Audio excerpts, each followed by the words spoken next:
I was sitting across from my parents in their living room, the familiar smell of coffee and old furniture hanging in the air, when my mother said something that didn't register at first. I was holding a printed bank statement in my hands, folded neatly because I'd been reviewing wedding expenses earlier that morning. She said it casually, almost absent-mindedly. "We've decided to give your wedding fund to your sister. She needs it more right now."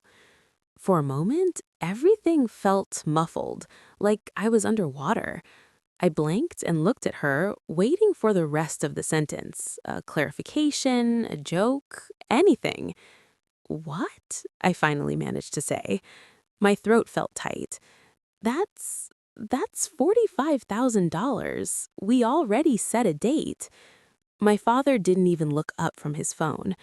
"You're resourceful, Maya," he said. "You'll figure it out. Jade's opportunity is time-sensitive." That was the moment I realized this conversation wasn't actually a discussion.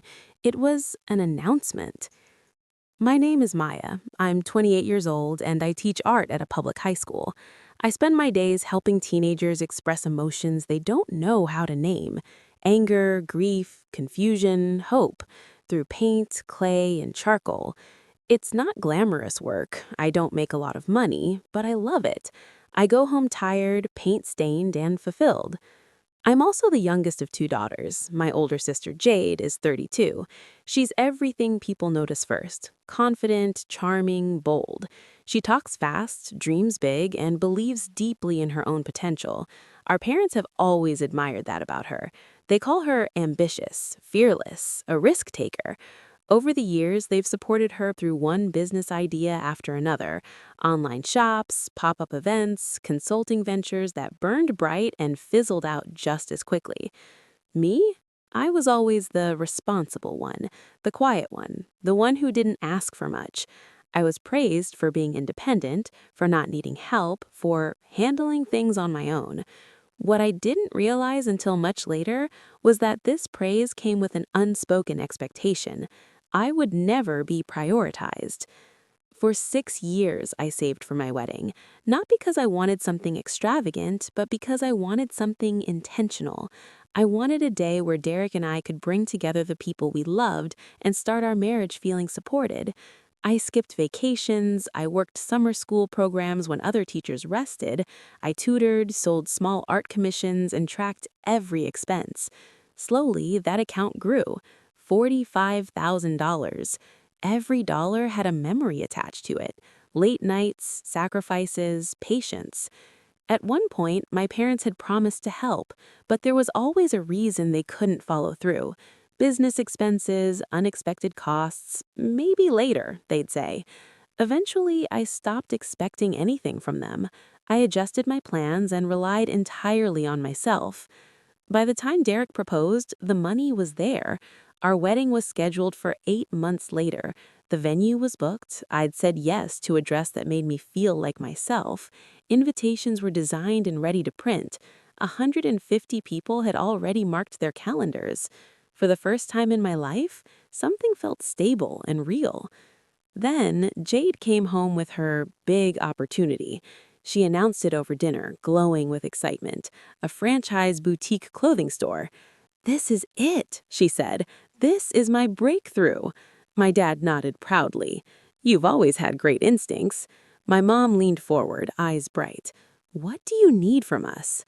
Jade hesitated, glanced at me for half a second, then said, "I need $45,000 to get started." I felt something shift in my stomach, but I told myself I was overthinking it. A few days later, my parents called a family meeting. I walked in expecting questions, maybe advice. Instead, my mom said, "We've decided to give your wedding fund to Jade." Just like that. No apology, no hesitation. "Her opportunity won't wait," my dad added. "You can scale your wedding back." I stared at them, stunned. "That's my money," I said. "I saved it for 6 years." My mom sighed, clearly irritated.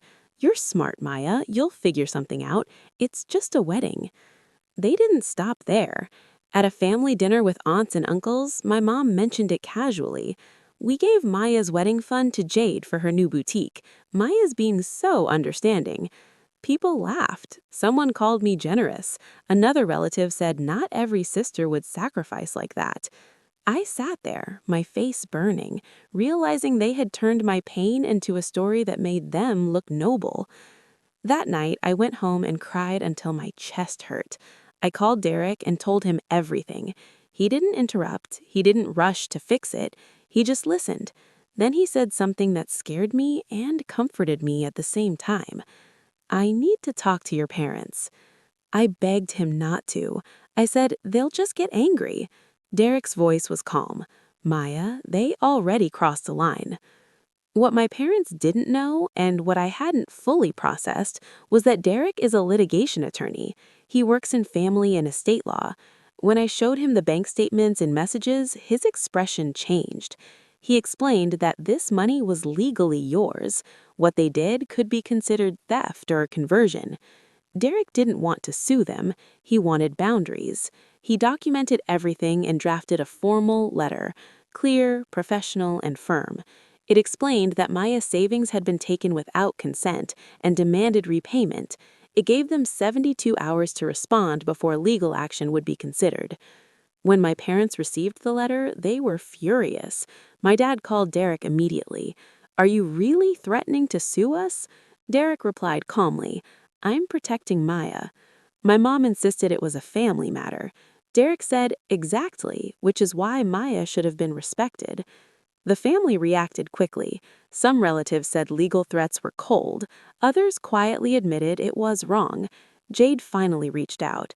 "This feels wrong," she texted. "I should have stood up for you." On the second day, my parents asked to meet. Derek came with me, not as my lawyer, but as my partner. When my dad insisted they had the right to decide how family money was used, Derek corrected him. This wasn't family money, it was Maya's personal savings.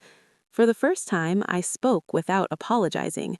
I said, "You took my future and expected me to accept it." By the third day, they agreed to repay the money. They returned $30,000 immediately and set up a payment plan for the remaining $15,000. At a later family gathering, my dad stood up and apologized publicly. My mom followed, admitting they had treated me unfairly. Jade decided not to open the boutique. She apologized privately. "I should have been your sister first," she said. Derek and I rebooked a smaller wedding. It was intimate, honest, and perfect. More importantly, I learned something I wish I'd learned earlier. Protecting yourself isn't selfish. Real love doesn't ask you to stay quiet, and sometimes the people who stand up for you are the family you choose.